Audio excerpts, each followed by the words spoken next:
कैसे हैं? तो सब ठीक होंगे, उम्मीद है कि सब खैरियत से होंगे। तो आज मैं आपको बताऊंगा कि सेक्स एजुकेशन के हवाले से। तो आला तालीम की तकमील के बाद अमेरिका से वापसी पर मैंने बहावलपुर डिवीजन के एक छोटे से शहर चिश्तिया में अपना नफसियाती क्लिनिक शुरू किया। मेरा पहला मरीज एक मामूली पढ़ा लिखा देहाती नौजवान था जिसकी उन्हीं ही दिनों शादी हुई थी। मगर ये नौजवान कई माह गुजरने के बाद अपनी बीवी से अज़वाजी ताल्लुकात कायम करने में कामयाब ना हो सका। डॉक्टरों के मुताबिक वो बिल्कुल नॉर्मल था, लेकिन उसे कोई जिस्मानी मसला ना था। पहली मुलाकात में मैंने उसके मसले पर अमूमी गुफ्तगू की, फिर उसे इलाज के लिए चंद दिन बाद बुलाया, मगर वो ना आया। मैं भी उस नौजवान को भूल गया। एक माह बाद अचानक उसके बड़े भाई से मुलाकात हुई। उस नौजवान के मुतल्लिक मैंने पूछा, उसकी आंखों से आंसू निकल आया। उसने आंसू पोंछते हुए बताया कि उसने खुदकुशी कर ली है। देखिए ना, ऐसे मसले मसाइल हैं, आप गौर करें कि ये लोग कहते हैं कि सेक्स एजुकेशन फहाशी फैलाने वाली बात है, तो इसमें कोई फहाशी फैलाने वाली बात नहीं है। जो नौजवान होते हैं वो डिप्रेशन का शिकार हो जाते हैं और बाई चांस वो खुदकुशी करने लग जाते हैं। ऐसे लड़कियां भी हैं जो उनके मसले मसाइल समझ नहीं आती, हल नहीं कर पाते, तो वो खुदकुशियां कर लेते हैं। ये देखें, अभी ये मामूली सी बात थी, उसने खुदकुशी कर ली क्योंकि वो हकीम के पास भी आया था और हमारे पास भी आया था। हमारा मतलब, मैं ये बयान कर रहा हूँ, जो बंदा इसने ये किताबें लिखी हैं या जिसका मैं रिसर्च करता हूँ उसके ऊपर उसके पास भी आया था, फिर उसने अपना हल ढूंढने की बजाय खुदकुशी कर ली। दरअसल वो अभी तक अज़वाजी ताल्लुकात कायम ना कर पाया था। उसको यकीन था कि वो इस काबिल ही नहीं, हालांकि उसके सारे टेस्ट नॉर्मल थे। फिर शर्मिंदगी से बचने के लिए एक अंधेरी रात बीवी को लेकर गांव से बाहर आ गया। पहले बीवी को एक दरख्त के साथ लटका दिया, फिर खुदकुशी कर ली, उसी दरख्त के साथ झूल गया। तो यार, ये बात तो बिल्कुल बनती ही नहीं है कि मतलब आप अगर इतने मसले मसाइल में आए तो फिर खुदकुशी कर लें, तो ऐसा तो नहीं होना चाहिए ना।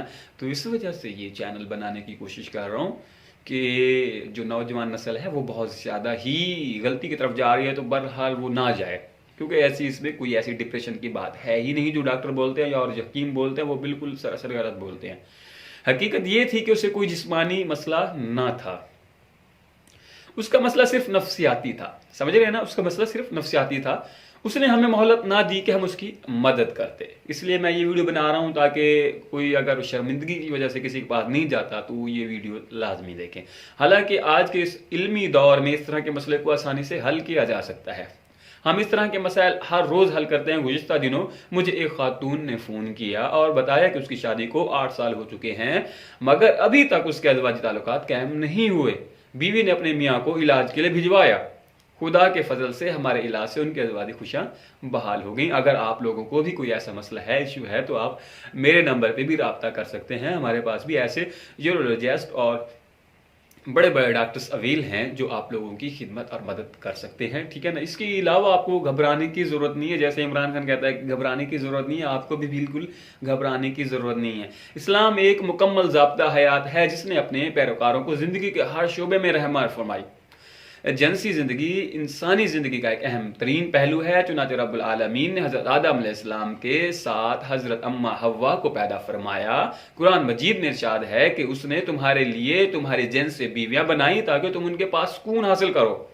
इसी तरह अल्लाह ताला के प्यारे हबीब सल्लल्लाहु अलैहि वसल्लम ने इरशाद फरमाया, निकाह मेरी सुन्नत है, जिसने इस पर अमल ना किया वो हम में से नहीं। तो रसूल सल्लल्लाहु अलैहि वसल्लम ने एक और जगह फरमाया, अल्लाह हक बात कहने से नहीं शर्माता। चुनांचे कुरान मजीद ने जिनसी जिंदगी के अहम असूलों मसलन शादी, मुबाशरत के तरीके, मनी, रहम और हैज, हमल और उसके मुख्तलिफ अदवार, बच्चे की पैदाइश, जिना और हम जिनसियत वगैरह का जिक्र है। दूसरी तरफ अल्लाह ताला के नबी रसूल सल्लल्लाहु अलैहि वसल्लम ने बड़ी तफसील के साथ जिनसी जिंदगी के मुख्तलिफ पहलुओं पर रोशनी डाली। बदकिस्मती से हम में से अक्सर लोग इससे आगाह नहीं हैं। खुशगवार जिंदगी अज़दवाजी जिंदगी के लिए अहम ज़रूरी है। खुशगवार अज़दवाजी जिंदगी के लिए बहुत ज़रूरी है, क्योंकि अगर बंदा शादी करने के बाद भी खुश नहीं तो उसकी जो ज़िंदगी होती है वो दुनिया के अंदर ही दोज़ख बन जाती है। ये आप लोगों को, अक्सर शादीशुदा लोगों को तो पता होगा, पर जो बगैर शादीशुदा लोग हैं अभी उनको ये इल्म नहीं है। जब वो शादी करेंगे तो उनको पता चल जाएगा कि घरेलू मसले मसाइल क्या होते हैं। किसी ने खूब कहा है किसी ने खूब कहा है, knowledge is power and sexual knowledge is super power, you know. तो कहने वाले भी बहुत समझदार हैं, knowledge is power and sexual knowledge is super power. पर हम लोग नहीं समझते, हम लोग सेक्सुअल एजुकेशन को बहुत ही गलत माइंड में ले जाते हैं। हमारा जब सेक्सुअल एजुकेशन के मुतल्लिक़ लफ्ज़ ही पढ़ते हैं ना, तो हमारा जहन पता नहीं कहाँ से कहाँ चला जाता है। तो हम सोचते हैं पता नहीं यार ये क्या है और क्यों नहीं है। तो इस हिसाब से ये नहीं सोचना चाहिए बिल्कुल, आपने सिर्फ नॉलेज लेनी है, नॉलेज। तो चुनाचे मेरे ख्याल में पाकिस्तान में हर फर्द को बुनियादी जिनसी तालीम यानी सेक्स एजुकेशन की ज़रूरत है, जहाँ तक हम भी समझते हैं तो उसकी ज़रूरत है, इसलिए वीडियो बना रहे हैं। तो आप लोगों से गुजारिश है कि हमारे चैनल को सब्सक्राइब ज़रूर कीजिएगा और लाइक भी करें, शेयर भी करें दोस्तों के साथ। मर्दों को, औरतों को, बच्चों को, बच्चियों को, जवानों को, हत्ता के बूढ़ों को भी आम तालीम की तरह जिनसी तालीम की ज़रूरत होती है। ख़ुसूसन नए शादीशुदा जोड़ों को खुशहाल अज़वाज ज़िंदगी के लिए जिनसी तालीम की सख्त ज़रूरत है। मैं कसम उठा के कहता हूँ बहुत ज़्यादा ज़रूरत होती है। जब मैंने शादी की थी तो मुझे सेक्स एजुकेशन के मतलब कोई इल्म भी नहीं था। तो मैंने इसके अंदर बहुत सारी गलतियाँ की हैं। मैं खुद बजात खुद कह रहा हूँ, मैं वीडियो बनाने वाला खुद कह रहा हूँ कि शादी के बाद मुझसे बहुत ज़्यादा गलतियाँ हुई, क्योंकि मुझे सेक्स एजुकेशन मतलब इल्म नहीं था। जब से मैंने ये किताबें और ये सेक्स एजुकेशन पर रिसर्च करने शुरू किया तो अल्हम्दुलिल्लाह बहुत ही ज़्यादा खुश हूँ। मगर ये तालीम उनको कुरान और सुन्नत और जदीद तहकीक की रोशनी में शाइस्तगी के साथ मिलनी चाहिए। ऐसा ना हो कि गलत बयानी करते रहें बंदे तो उनको और मज़ीद नफसियाती बना दें। चुनाचे हमारे यहाँ इस तरह का कोई इंतज़ाम नहीं, जिसका नतीजा ये है कि नौजवान नस्ल नीम हकीमों, अताइयों और दीवारों पर इश्तिहारात और गैर मियारी कुतुब से जिनसी मालूमात हासिल करते हैं, जो कि अक्सर गलत, गुमराहकुन और तबाहकुन हैं। ये हम भी कहते हैं। इन गलत मालूमात की वजह से हमारे माशरे में बहुत से जिनसी मसाइल पैदा हो चुके हैं, जो कि नॉर्मल अज़वाज ज़िंदगी में बहुत बड़ी रुकावट साबित हो रहे हैं, जिसकी वजह से बहुत सी शादियां नाकाम हो रही हैं, हो चुकी हैं, होंगी। शौहर पागल हो जाते हैं और कुछ बेचारे खुदकुशी कर लेते हैं। तो ये बात भी जहन में रखना। तो ऐसी वीडियो पहले, और ये बताने का मकसद भी था कि आप लोग इस वीडियो को भी देखें और इससे रहनुमाई हासिल करें। इसके बाद हम सेक्स एजुकेशन के मुतालिक भी आगे बढ़ेंगे, ठीक है ना। तो आप हमारे चैनल को लाजमी तौर पर सब्सक्राइब कीजिएगा। जिनसी तालीम न सिर्फ अज़वाजी ज़िंदगी को खुशगवार बनाती है, बल्कि उसकी मदद से जिनसी जराइम मसलन इंसेस्ट, मुहर्रमात से मुबाशरात, जनाना बिलजबर और दूसरी जिनसी गुनाह मसलन हम जिनसियत वगैरह को कम किया जा सकता है, सिर्फ इनके मुतालों से, किताबें पढ़ने से और अपने आप पे कंट्रोल करने से, जो नफसियाती हो गए हैं। जिनसी ख्वाहिश बहुत तेज़ और मुंह जोर होती है, जो फर्द को जिनसी गुनाह और जिनसी जराइम पर मजबूर कर देती है। इसके अलावा सेक्स एजुकेशन की मदद से हम अहम जिनसी मसाइल मसलन सरात इंजाल, मर्दाना कमजोरी वगैरह का भी तदारुक किया जा सकता है। मगरब में जिनसी तालीम तालीमी इदारों में दी जाती है, मगर वहाँ की तालीम अमूमन बच्चों को ज़िना पर आमादा कर देती है। वैसे माहिरीन का ख्याल है कि बच्चों को जिनसी तालीम देने के लिए वालिदैन सबसे ज़्यादा मौजूं हैं और ना कि तालीमी इदारे।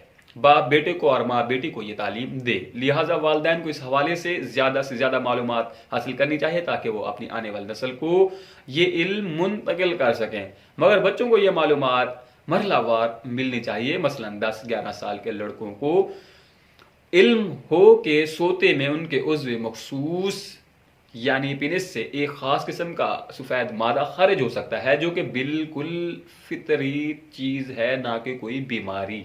ओके, इस तरह बच्चों को तो 10 साल की उम्र में ये इल्म हो जाना चाहिए कि उनके उज़्व मखसूस से खून निकल सकता है, जो कि बलूगत की अलामत है, ना कि कोई ख़तरनाक बीमारी। हमारे यहाँ ये अजीब बात है कि लोग बच्चों को जिनसी तालीम फराहम करने को बुरा समझते हैं, पता नहीं क्यों। ये तो बता देना चाहिए ना भाई, इस तरह होगा, इस तरह होगा, नौजवानी है, अभी पता नहीं है क्या होने वाला है, तो बताना चाहिए।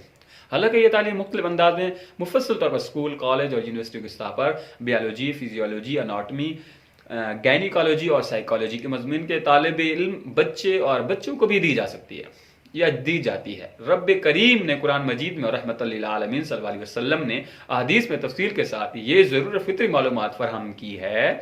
यानी ये बात बड़ी अजीब है कि जिस बात को कुरान और साहिबे कुरान बताएं, हम उसे बताते हुए शर्माएं। क्या ये बच्चों को पाकी और नापाकी के बारे में मालूमात नहीं होनी चाहिए? क्या नौजवानों को ये नहीं होना चाहिए कि इहतिलाम और मुबाशरत के बाद गुस्ल फ़र्ज है? क्या नौजवानों को ये मालूम नहीं होना चाहिए कि मनी कोई कीमती चीज़ नहीं और ना ही ये पेशाब पखाने की तरह नापाक है? खुश्क मनी को रगड़ कर साफ किया जा सकता है। इसी तरह क्या नौजवान को ये नहीं होना चाहिए कि हम जिनसियत न सिर्फ गुनाह है बल्कि खतरनाक जिनसी बीमारी खसूसन एड वगैरह के फैलने के लिए एक अहम जरिया है। क्या नौजवान नस्ल को इस बात का इल्म नहीं होना चाहिए कि मियाँ बीवी के जिनसी ताल्लुकात पर शर्मिंदगी कोई बात नहीं, क्या ये कोई बुरी चीज़ है? अल्लाह ताला के आखिरी पैगंबर रसूल सल्लल्लाहु अलैहि वसल्लम ने बीवी के साथ मुबाशरत को नेकी और सदका करार दिया है। तो इन चीज़ों को गौर से सुनो और समझो और अमल करो। तो मज़ीद ऐसी वीडियो और भी बनाऊंगा। अभी तो बहुत सारी पड़ी हैं वीडियोस बनाने को। तो आप लोगों से गुजारिश है कि आप हमारे चैनल को लाजमी तौर पर सब्सक्राइब करें और अपने दोस्तों के साथ इसको शेयर भी करें।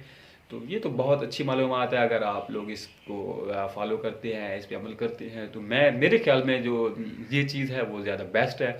और इस चीज़ का नॉलेज भी होना चाहिए और इस चीज़ का हर बंदे को इल्म हो जाए, ताकि कुंवारे जो बंदे हैं ना उनको तो इल्म होना ही होना चाहिए, क्योंकि जब वो शादी करेंगे तो उन्हें मसले मसाइल बहुत ज़्यादा होते हैं, बहुत ज़्यादा होते हैं। आजकल की नस्ल में देखें ना, खाने कैसे आ रहे हैं, खुराकें कैसी हैं, तो थोड़े से इशू आ रहे हैं नौजवानों को। तो इस पर घबराने की कोई ज़रूरत नहीं है। वो जिनसी बीमारी होती है, वो जब आप लोग शादी कर लेते हैं तो वो आदत बन जाती है आप लोगों की, तो आपके मसले मसाइल बिल्कुल हल हो जाते हैं। आप अगर कोई ख़ास बात भी कहना चाहते हैं तो मुझे व्हाट्सअप कर सकते हैं या कॉमेंट्स में मुझे आप बता सकते हैं। मैं आपको कॉमेंट्स में हर किस्म का जवाब देने के लिए तैयार हूँ, ठीक है ना।